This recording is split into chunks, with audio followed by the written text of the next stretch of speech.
and they rejected it, but he expected the same. Did they comment on it at all? Yeah, they did a bit. Oh, good. But he was well pleased that he got to where he did. So Good. I think he might be Happy with the around, exposure, thank you. Yeah, actually, it's one of the reasons I find it very difficult with poetry. Otherwise, you know, I know it's often it's going to get rejected, but I just don't know how to comment. And it is important to comment, because there's no point just saying to people, no, this is no good. You have to actually try to get them to understand where it might one day work, you know. There's a kid that I know that's writing, I think, amazing poetry at the moment. It's this kid that is the son of, who's the guy that manages Genesis? Tony Smith's new wife. She had a teenage son when she married him. Ben something. And Ben Ockrey, not Ben Ockrey, Ben, he's got a funny name like that, but brilliant stuff, very unschooled, very untutored, kind of unacademic, but brilliant stuff. But I don't know where to send him, you know, to get help, you know, to finish him off, to polish him up. And then when, you know, if he's successful, he'll only make 2,000 quid a year. You know, what's the point of being a poet, you know? You want me to start? Yeah. Okay. Right, The Who was probably the first post-Beatles band to make their reputation and become popular as a live act instead of through selling records. How do you think this came about? Yeah, it's interesting, the way that I think maybe the thing is that we were led in a very, very macho live direction by Roger. I think that Roger's interest was very much in R&B, being up there as a singer and having a band around him and being a figure in the clubs and pubs that we used to play at the time. You know, for him, although I think he had ambition to be a star, I think he really just wanted the band to be a kind of a live vehicle. Maybe also the fact that, you know, although he was a great producer, Shell Talmy, our first producer, he didn't really engage us very much in the studio, and we lost interest in it almost immediately. It was a very boring thing to go in the studio with Shell Talmy. He didn't even really invite us in for playbacks. You know, we never used to go and hear the tracks. Used to go in and make the tracks, and we made our first album in about 8 hours. And so I think we got more pleasure out of playing live and more excitement from it, and it became our primary focus, I think, you know. Later on, when Kit Lambert took over the production, things improved, but just that. We were, you know, that was where we grew, was on the stage. Did you always play very loud? Why? You know, it's a part of the same thing, the fact that what we were doing is we were leading a revolt. I mean, this is very, very much with the benefit of hindsight, but we were leading a revolt. Jim Marshall was a guy who had been a drummer and had trouble with his legs, and his father was a boxer and beaten him up when he was a young man, so he was full of resentment. I was full of resentment. Roger was full of resentment. Everybody seemed to be full of resentment at the time, including most of the audience. The revolt that we led was against the old values and the old order of music, so it had to be louder. But there were other advantages, which were that in those days the status quo said that when you went and played at some small pub that you did requests. You know, that some bloke in a suit would come up and he'd tell his girlfriend that you were going to play Cliff Richard's latest and he was going to get laid, you know, on the way home. And if he said you play it, you played it. And one way to short-circuit those requests was to tell them to fuck off or whatever, and that would lead to fights. And if you just turned up very, very loud, they would come and stand at the front of the stage and kind of go. And you did, you know, it was a way of dealing with heckling as much as anything else. But it was also a way of intimidating the audience as well, of saying, listen, this is all there is tonight. There isn't any drinking beer, there isn't any chatting up any girls, there isn't anything else except us. You know, if you are in this room with us, all you get is us. There is no alternative. And so it came from a strong belief in the fact that what we were doing was right, but also this business of leading a revolt, that the weapons, we needed big weapons to do a big job. Can you recall the earliest days with the Beatles? Did this start then? Yeah, I can remember a lot of them. I really enjoyed them in a lot of ways because my job was much clearer then than it became later. You know, Roger was the boss, the absolute boss. I worked for him. I did what I was told, otherwise I got my face smacked in. Not that he ever did that to me, but I knew that it was a possibility. I would take arguments with him so far, and then he'd give me one of these steely looks, and then I'd keep quiet. But it was very pleasant. You know, he took all responsibility. I was at art school. I used to smoke pot all night, listen to Jimmy Reed records, and then go to bed at 5 o'clock. And he used to come and get me out of bed to take me to the shows, you know. I enjoyed it very much. When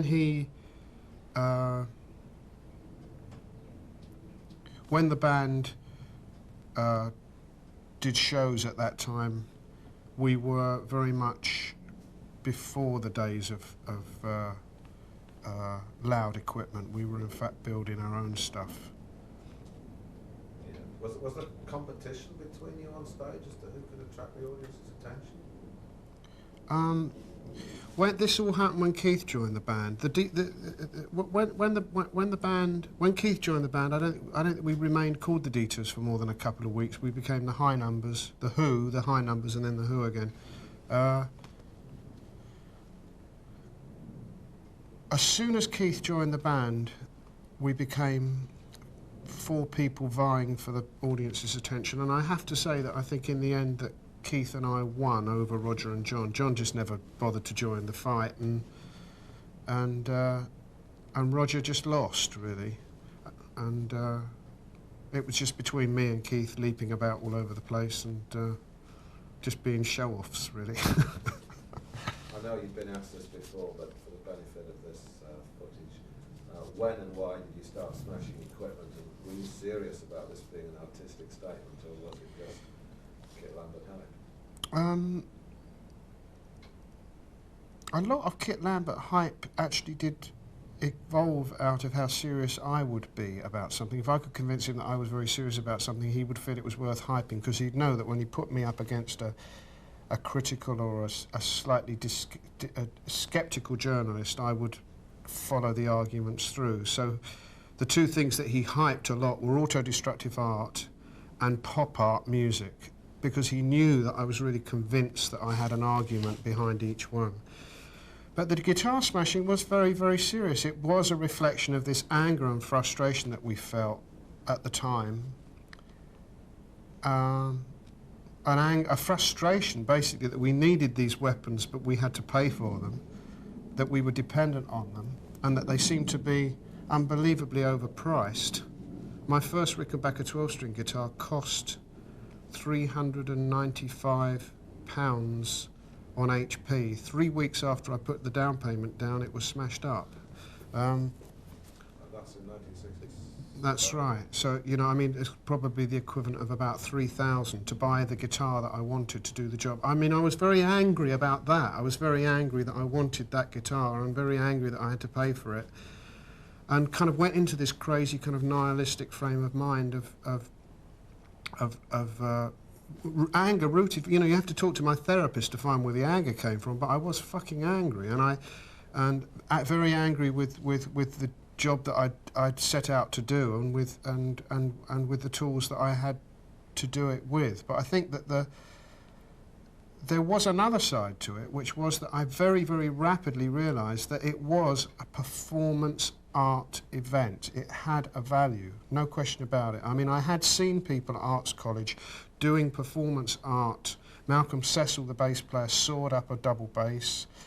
Another guy, David Mercer came, the playwright, came and talked about deconstruction and things like that. I mean, and so I picked up a lot of these ideas, and they maybe were a bit pretentious for a kid in a pop band, but you know, I had a very sharp mind and a good brain, and I knew how to latch onto these things and use them in pop. But it was doing it that made it clear that it worked. You know, you smashed the guitar, you got a result. There were more people there the following week. You know, it really worked. You decided to stop smashing them eventually. Do you think that was because it was becoming a cliche? You know, we might have decided, but we never really stopped, did we? We went on doing it. I was just thinking, I did it on the last tour that I did solo last year. I smashed up a few guitars. It's not very becoming of a man of my age, but I still do it. And I think we couldn't stop because we still had the same anger. You know, we still had that same frustration with what was wrong with the world. And later on, as you know, I mean, the things that went wrong with rock and roll, or let's say what went wrong with The Who, and then what I felt went wrong with later with rock and roll, and which the punks were supposed to fix, really made me angrier, in a sense, about its failure to achieve what it had set out to achieve, which was to make a better world full of better people. And it had failed to do that. And so the anger continued. So strangely enough, towards the end of The Who's career, and continuing today, the times when I smash guitars or smash equipment now, I'm just genuinely angry. In the early days, I did it almost out of a sense of abandon. You know, I was an artist, and so we've never stopped. I'm sure if Keith was alive today, he'd still be smashing things up. But similarly, when did you start windmilling and leaping about? And were you influenced by any other performers? It was a direct result of seeing the Stones at Putney St Mary's Ballroom, 1963, 64. One of their very earliest gigs. I remember Glyn Johns, our producer, was there that night too. And two things happened. One is that before the curtain opened, we were supporting them. Before the curtain opened, Mick Jagger was taking the piss out of the twist on the stage, doing a kind of twist. And I was watching him and thinking how extraordinary looking he was, but I was watching the effect that he had on the girls backstage. It was just quite extraordinary. I couldn't believe the effect he was having on the girls backstage. I mean, they were absolutely mesmerised, like watching Nureyev or something. You know, you could just see their eyes shine, and you know, they just wanted to fuck him there and then. And then when the band opened, Keith Richard came out, and as before the curtains opened, he sort of kind of went like that with his jacket, you know, on the thin and a bit stiff, and limbered up, swinging his arm. And for about 2 weeks after that, I was just copying him, thinking that I was copying him. And in fact, I remember a few people at the time coming up and saying to me, a few mods that were at that concert coming up and saying, "You're just copying Keith Richard." But he only ever did it once. So they're both very much inspired by the Stones, who were and are and always will be my favourite band. You know, of that. And then I think after that night, I started to look at, because the boys at Putney never used to dance, but it was a mod stronghold. They were all girls, short-haired, androgynous-looking kids, and they always do these funny little mannered little dances. And I started to watch them and started to get into dancing. Realised that I could dance, and started to realise that if I did a dance on the stage one week, the girls would be doing it the following week. And I started then to realise how I could control fashion. And it was from that day, so it was actually from that event. You gave me that question in advance, and I was able to sit down and think about it. And it was that moment, I remember, it was watching Mick dancing, you know, in his kind of weird way. You know. It became your trademark. The windmilling. Oh yeah, most definitely, yeah.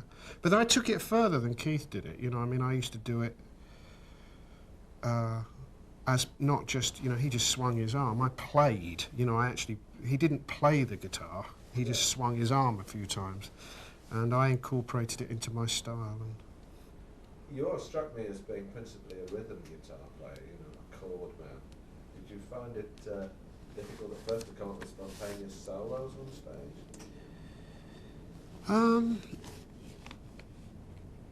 Yeah, I don't find myself a natural soloist. I think, you know, I don't lose myself in my playing. I can definitely play good solos because I do it on record. If I'm really, really pushed to do it, I can do it. And around the time at Live at Leeds, I was playing beautiful solos. I don't know what was going on in my mind at the time, but you know, I don't think my solo playing would ever have reached the quality of Jimi Hendrix or Clapton, but I was certainly a powerful soloist when I wanted to be.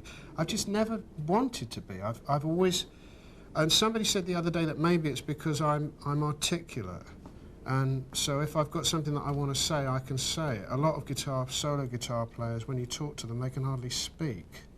And I don't mean to say that they're stupid, I just mean that they find it difficult to put words together. And I think that what then happens is that when they're on the stage, they start to play, and they're saying what they say from deep, deep down inside.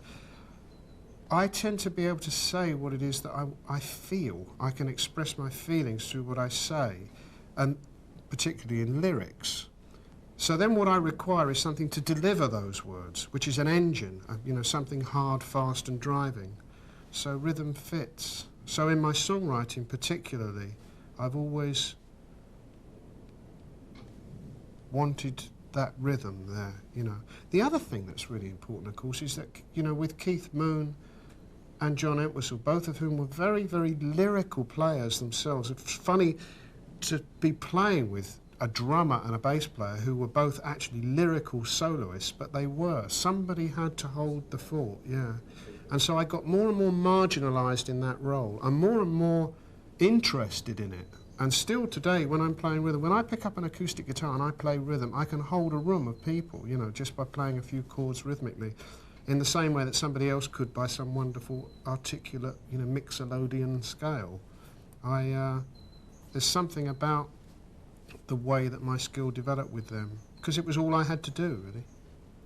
Can you recall playing the Marquee in 1965, the regular Tuesday night slots that you had there? Yeah, my best memory of playing the Marquee was I used to live in Ealing Common. I was brought up there and lived right near the station, so I could actually go on the tube, you know, and I used to take my Purple Hearts, get on the tube, and by the time I got there, I would just about be ready to play. And a direct tube line with my Rickenbacker in a case. And yeah, I can remember it every week going in with a new piece of clothing, and it was great. It was really great, really good period, because you really felt that gig building us up, the notoriety that we were getting, you know, the fact I started to get recognised in the street. I got, you know, a little group of girl fans that I'd never ever had before that used to come and sit in the front, and you know, I know them all today. You know, I know those women today. And Eric Clapton coming to see the band play, Stevie Winwood coming to see the band play. They might have seen us before, but, you know, coming to see what was happening at the Marquee. And the feeling that because it was in Soho and because it was right in the middle of London and it was regular, that we were really... And we took a Tuesday night, which was notoriously empty, and we turned it into one of the biggest nights at the Marquee. It was a fantastic time, really was. Can you recall the Monterey Festival? Were you, when you went there, sort of kind of determined to prove yourselves as the Who in front of America, because this was the first opportunity you had, really? Yeah, I suppose we were. I mean, there was something else going on at the time, of course, which was the hippie revolution, which was kind of a little bit against the grain for the Who. I tried to fit in by taking LSD and discovered, much to my disgust, that I was far too sensitive to be able to deal with it. You know, I just couldn't, you know, because I'd always been you know, I always used to smoke gear, and I thought I'd be fine with acid, but I couldn't handle it at all, and I wasn't really sure about psychedelia either. I used to go and watch Soft Machine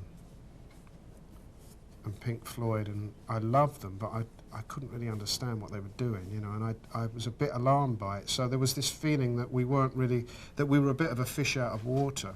In fact, when we went to play Monterey, you know, Hendrix was doing the show at the same time, and we'd already been, you know, exposed to what I felt was very, very unfair competition with Hendrix in the UK because of our relationship.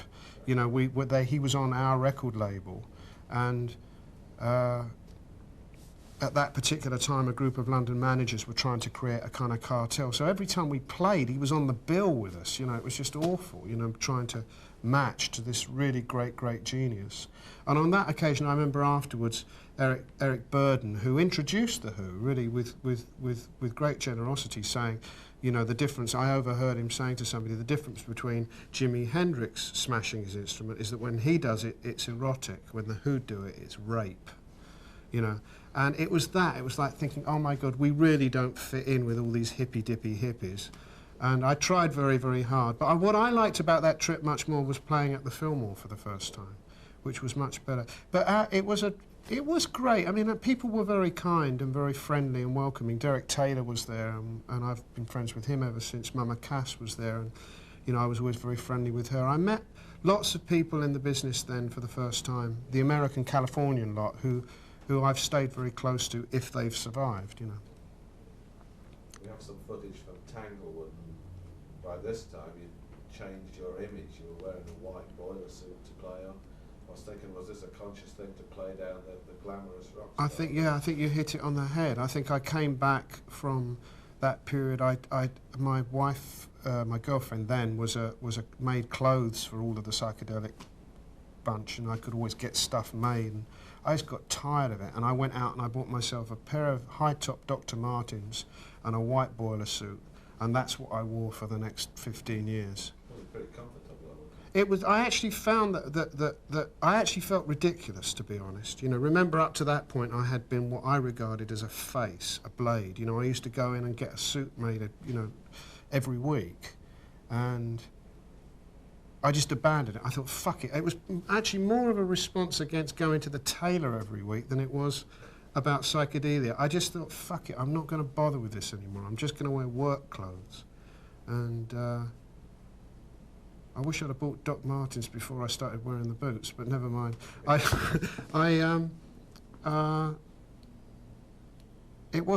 suppose it was an anti-glamour thing as well, but it was also this feeling of the Who started to feel very much like a machine, a working band, like a kind of a metropolitan machine. It was like, and it seemed to sort of fit the image. Yeah.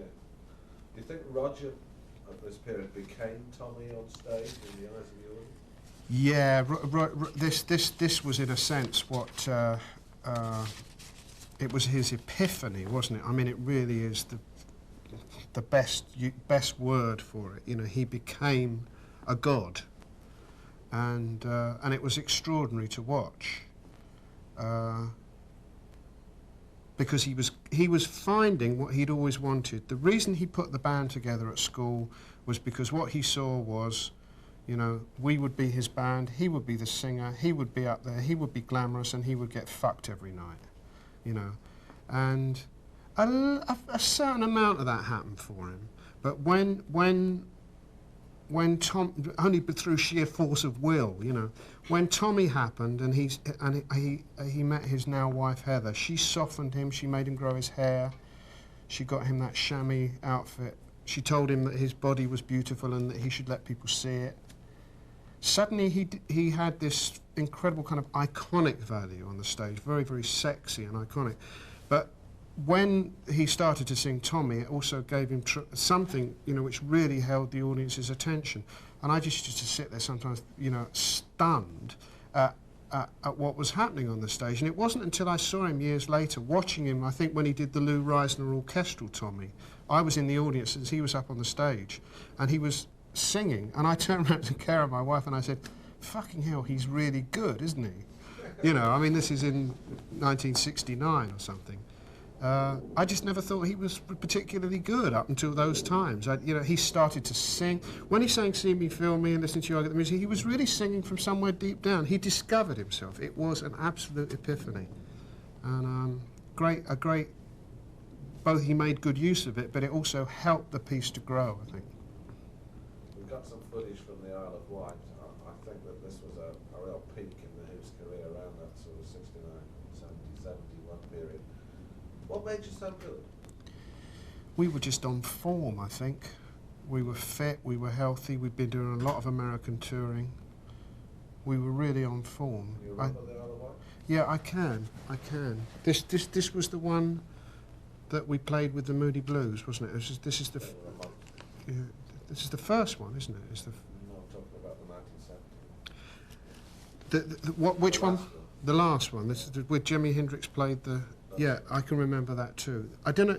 Actually, on that one, we weren't in such good form, to be honest. I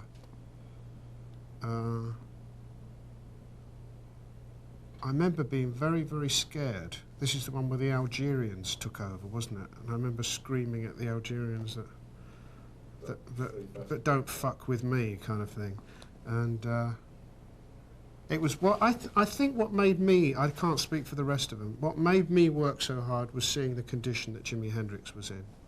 He was in such tragically bad condition physically, and I remember thanking God as I walked on the stage that I was healthy and able to do the show. And it just, you know, because like so many people that knew him, we really loved him, and although he did a screaming set, an anarchic set, you kind of really got the sense, oh my God, the end is coming soon with him.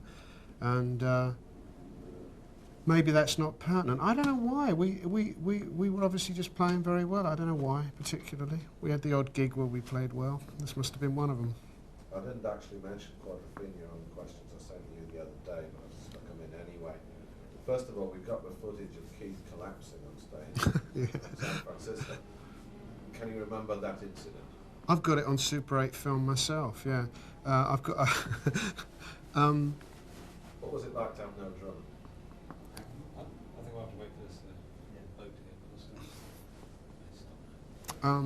Sound like a lawnmower, actually. It's a good change, so we're getting there closer. Pieces past now.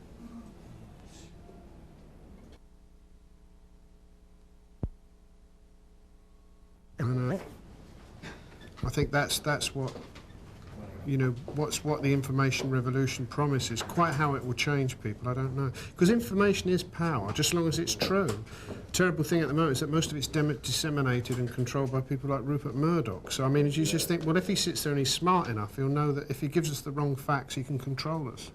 And I'm the only person who really knows what the share price is this week. Because I own the piece of wire that goes between the, you know, or I own the satellite or whatever. Pretty alarming stuff, I think.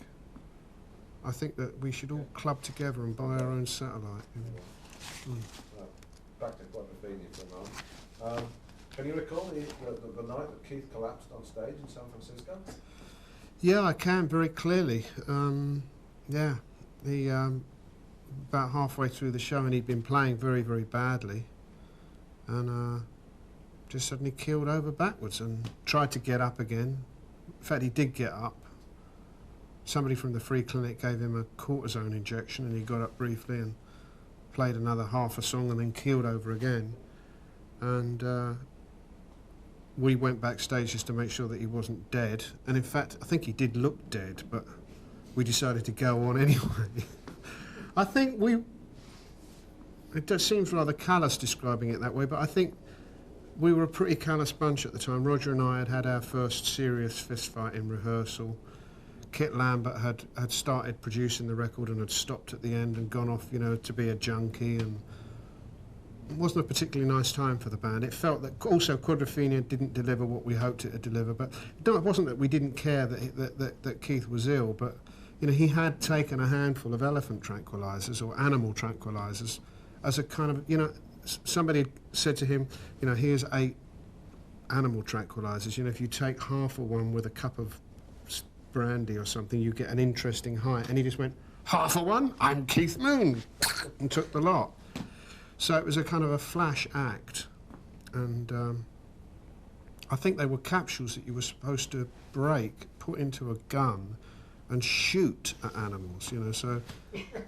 Anyway, they pumped his stomach out, and I've got this wonderful Super 8 video of him being wheeled to the plane the next day, you know. This is in LA, we went up to LA the next day, and he was still like this, in a wheelchair, wheeled away from the plane in a wheelchair. And I go up to him with my new Super 8 camera with sound that I got that week, and stuck it in his face, and he went, help! That's all I could get out of him. Do you remember anything about the 1974 Charlton show, which again we have footage of? You know, I'm afraid I don't, no. No, I was extremely pissed that night. I don't remember anything about it. I know that there's some... I know apocryphally that there was... that Keith went to see Elizabeth Taylor somewhere in the building, who came to the show for some reason. Probably to see if she could fuck Keith, I don't know. But I never saw her. And that weird Australian reporter that used to have bits of fluff on his face, Keith had a go at him as well. But I don't remember much about it, really. I hated it. I hated Charlton. I hated the idea of playing there. Traffic jam all the way there, traffic jam all the way back. Hated it. I didn't like those big gigs very much. But as it happened, it worked, I think. But I didn't have... I remember, actually, was it Alex Harvey was on that same bill? They were great. They really warmed the audience up, and we used them a lot subsequently. Yeah, they were a good band. And that's right, I hung out a lot with them. Don't remember much about our gig, though. Although the Who had set lists like everybody else, you often went off at what appeared to be spontaneous tangents, jamming, whatever. Was this usually your lead, or did John and Keith sometimes lead off in this direction? You know, I think I always used to lead those spontaneous jams. I think they were a tradition that was set up around the time of the electric ballroom stuff that we used to do in America, you know, Fillmore. Tea Party. Oh, wait, shall I? Yeah, that'd be great. Concord in a minute. Maybe.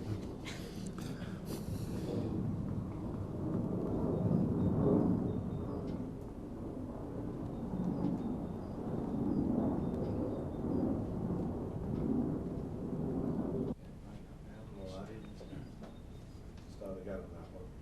Where were we? I was saying, although the Who had set lists like everybody else, you Right. often went off at spontaneous tangents. Did you lead, or Keith and John follow? Do you have little signals you gave one another? No, I think I just sort of did it with body language and led. You know, Keith was very, very interested in proving that he could follow me, and John too, wherever I wanted to go. And I don't think I ever lost him once. You know, John, I could play anything on the guitar, and John would immediately play it back to me.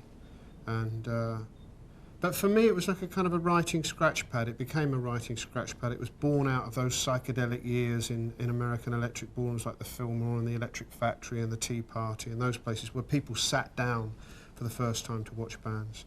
And I occasionally used to write songs, you know. I think Naked Eye came out of that kind of period, and a few other things, you know, although it was later included back in at the end. 515 was definitely, from Quadrophenia, was definitely a riff that I developed on the stage around that time. A real kind of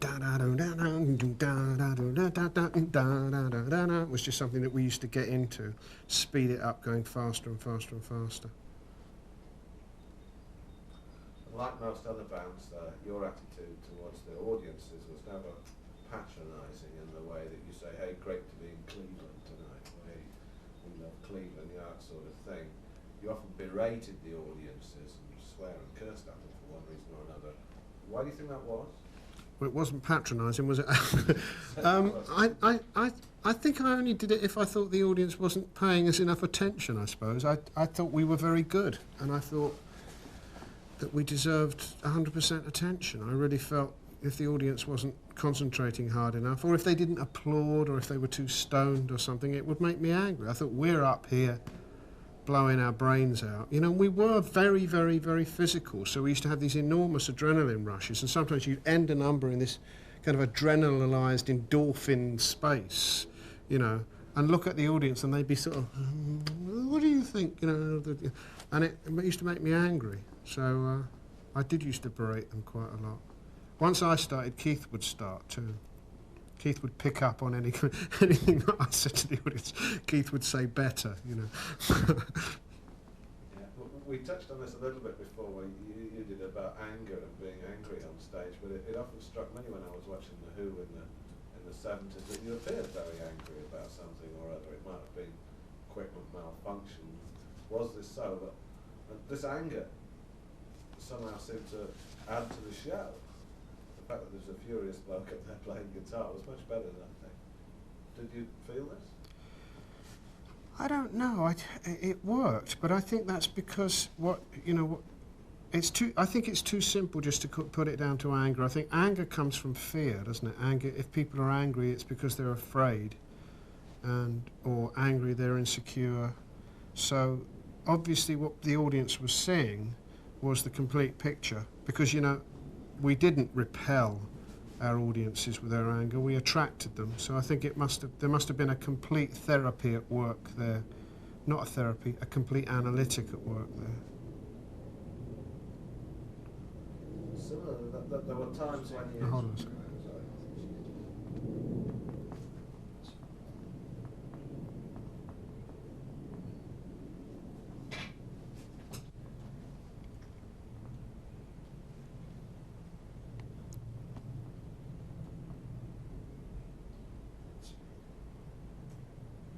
Okay, I said similar. There were times when you almost seemed to be playing in a trance. You were in a trance on stage.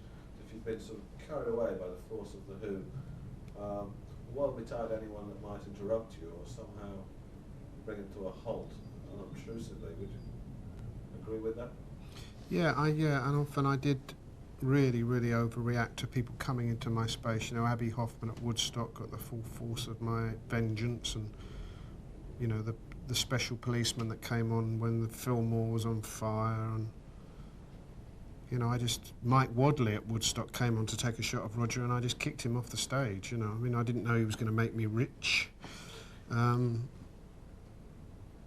I used to be very much. I used to feel that the space that we occupied on the stage was a sacred space, and you know, you had to fight to be up there. You didn't just walk onto my space. You know, I'd actually fought for it. Nobody was just going to come and take it over.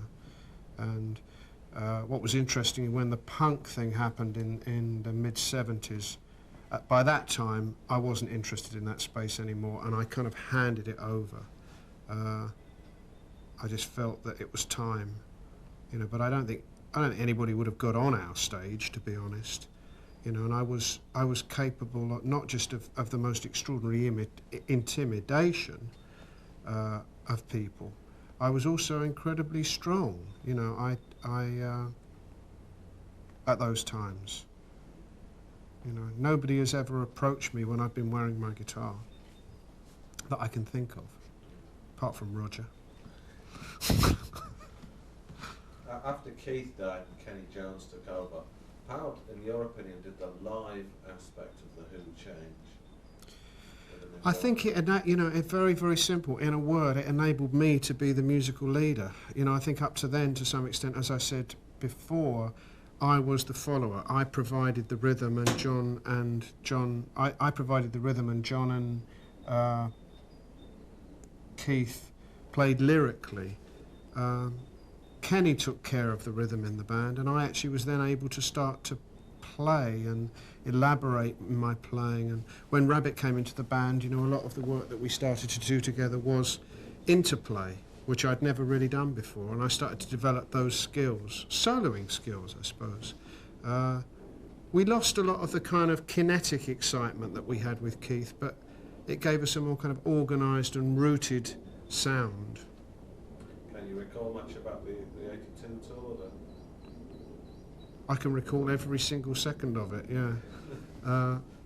That was the first tour that I'd ever done completely, totally stone cold sober and without any substances of any sort, so I remember it very well. You didn't look it on stage. Fucking hated it. I hated it. You looked angry in those days on stage, and you looked awfully scruffy, the clothes you were wearing. You looked unshaven. Well, in 82, yeah. I was probably in withdrawal, wasn't I? I don't know. I knew I couldn't drink anymore, but it was a funny tour. It was a strange tour. I didn't really enjoy it. Strangely enough, I enjoyed the '89 tour when we came back together briefly for a 25th anniversary much more. The '82 tour was the tour in which I decided, this is it, there's no point going on with this band. It was the tour in which I realised that it was just a job, you know, and we could make loads of money, and we could go out and have loads of fun, and we could do all the, but you know, it just had no meaning anymore somehow. And it wasn't really so much about me not being drunk, it was about me being sober enough to realise that fact. You know, I mean, prior to that, I think, you know, the horror of Keith Moon dying, the horror of Kit Lambert dying, the horror of the accident in Cincinnati, 11 of our fans were killed. I'd repressed it all, you know. I was there, sober, out there, dealing with it, and I realised it was a crock of shit, you know. Are we having an 89? Yeah, we are. Okay. You said you preferred the 89 tour a moment ago. Why was that? Sorry, just hang on a second.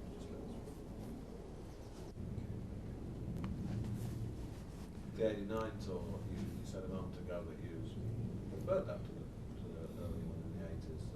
Why was that? Well, I suppose because it was a tour which happened, you know, almost outside of The Who. You know, the 82 tour was the last tour that we did where we were still trying to hang on to the idea that The Who were a band who would go into the studio, make albums, go on tour, so on. This was just a celebration. It was just a coming together. It was a reunion, and I knew that it was going to be brief. I don't think the other guys in the band knew it was going to be brief, but I knew it was going to be brief, so I just enjoyed it, you know.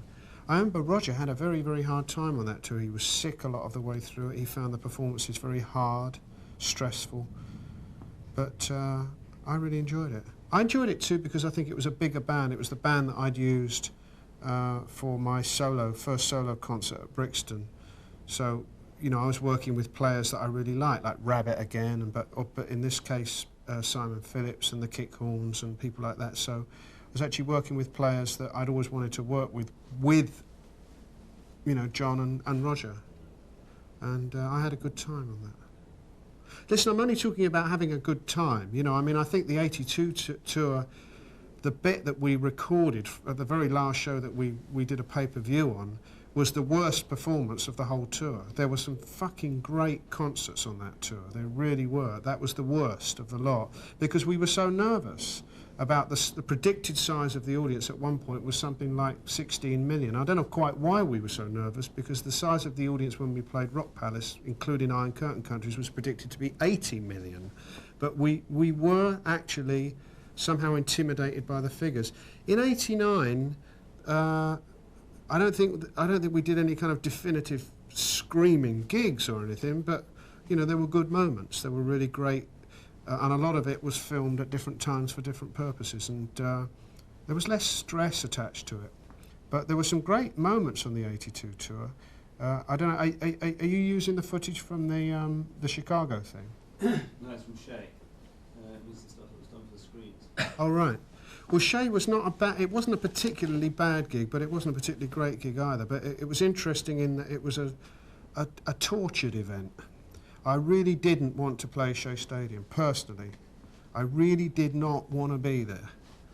Robin Denslow came with me to do something for the BBC on the way there, and all the way there I was just saying to him, this is awful, we shouldn't be here, it's awful, we shouldn't be playing this kind of place. And it was too big?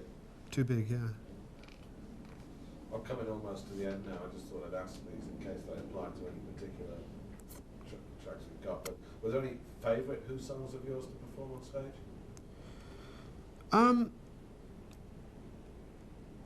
You know, I suppose I kind of hated them all in a way equally. That's my next question. The Who show became what you would call, you know, in a literary sense, a tripartite show, a show broken into three chunks, which is still the kind of show that I still like the best. When I did my solo tour with Psychedelic last year, I used the same format. Some old stuff to soften everybody up, then the difficult material in the middle, and then a kind of a reward for being good at the end. And so the bits of the show that I used to like the most, I suppose, were the beginning and the end always. And so I liked the shape of the shows rather than the individual material. When I played last year, the only Who song that I played often that I remember thinking I loved playing this was Magic Bus, and that's just because of the rhythm that I play when I'm doing it. I mean, it's Who material, the material that I wrote for the Who is actually very difficult to play. It doesn't just fall under the fingers. It's always constructed in a studio and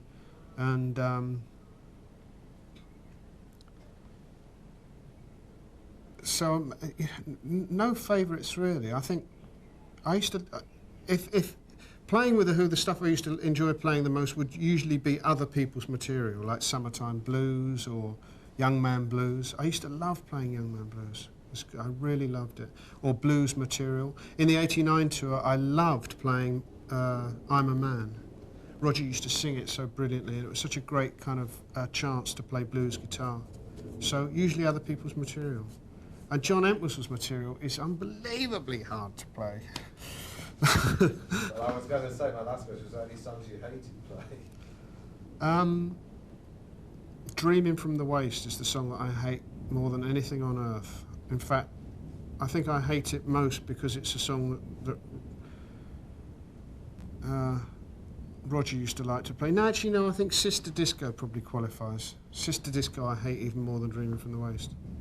Something, well, because there's a point at which in every moment, in every time that we've ever done it, there's a point at which Roger comes over to me, stands next to me, and makes some kind of soppy smile, which is, you know, supposed to communicate some kind of Everly Brothers relationship which we have to the audience, which isn't actually there. And it's supposed to be an act in which I'm supposed to collude, yeah, like, we know each other very well, we look like enemies, but we're friends, really, kind of look.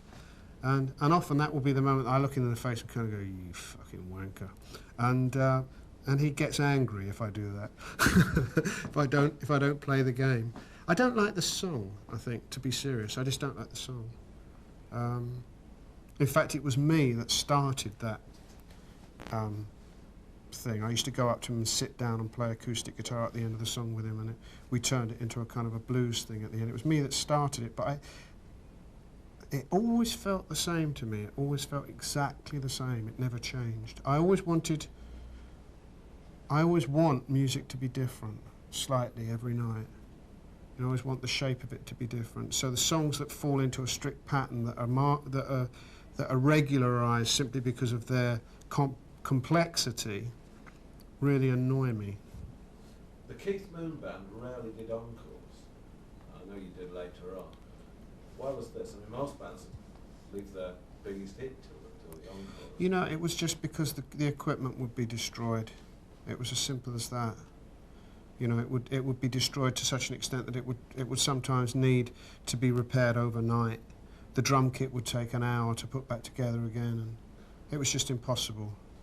You know, after the second Metropolitan Opera House Tommy show, Bill Graham came back and pleaded with us to do an encore. I just didn't have a guitar. I'd smashed two of them. I smashed one in the afternoon and one in the evening. We did 2 shows that day.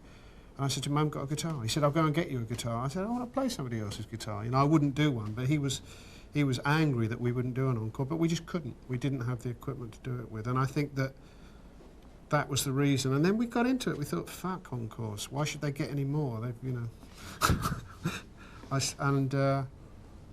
I remember writing an essay once about that, you know, what the encore is in music, and because it was starting to creep into rock and roll in a very big way, and the Who would resist this, always resist doing them, and then in the end we had to start doing them, you know, because we'd leave any kind of destruction that there was to the very, very end, or we were rich enough to buy more than one instrument, you know, at a time. Often you'd come along at the end and hoist Roger on your shoulders or something, and it was a big bow, I remember, which a lot of acts don't do, you know, you bow from the waist sometimes, like the Beatles used to.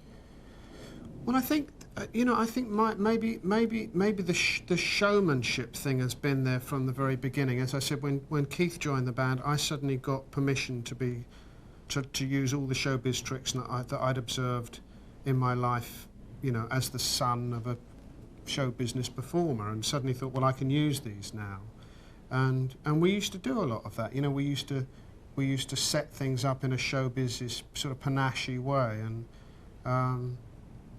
yeah, I remember that. We did do that. It was. I also think though that ultimately the purpose was to honour the audience. Ultimately, to show that the whole thing was about, you know, the reflection. The band was supposed to be a reflection of what the audience was feeling. If it worked, if the Who were successful, it was against all fucking odds. We were horrible, ugly, noisy, scruffy, arrogant, intimidating, inconsiderate bunch of arseholes. We became successful. I think we became successful because that's what the audience were like too.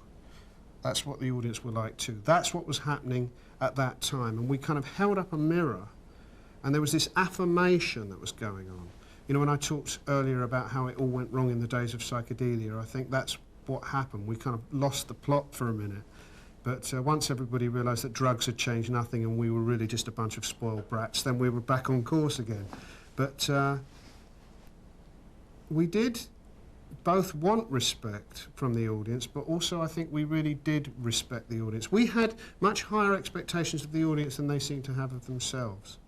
You know, we really did feel, and I am still quite biblical about rock and roll. I think when I discovered rock and roll, I found a fellowship, a religion, and a